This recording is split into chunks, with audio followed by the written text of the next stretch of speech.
అందరికీ నమస్కారం. ఈ సందర్భంగా చెప్పేది ఏమంటే, మన ఎమ్మెల్యే గారు వై బాలనాగిరెడ్డి గారు 4వసారి అత్యధిక మెజారిటీతో గెలిచి మన జగన్ ప్రభుత్వం ఏర్పడాలని, మన జగన్ గారి ప్రభుత్వంలో మన వై బాలనాగిరెడ్డి గారికి మినిస్టర్ పదవి రావాలని, ఈ మండలంలో ప్రతి ఒక్క దేవాలయానికి తిరుగుతూ ఆయన గెలుపు అత్యధిక మెజారిటీతో గెలుపు కోసము ప్రార్థిస్తూ, మినిస్ట్రీ రావాలని భగవంతుని అంతా ప్రార్థిస్తూ అన్ని దేవాలయాలకి కౌతాళం జగద్గురు కాదర్లింగ తాతకు, పులిగొట్టయ్య ఆంజనేయ స్వామికి,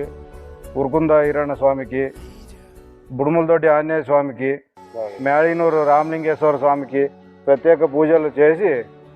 ఆయన అత్యధిక మెజారిటీతో గెలిచి మినిస్ట్రీ పదవి రావాలని ప్రార్థించి పూజలు చేపించడం జరిగింది.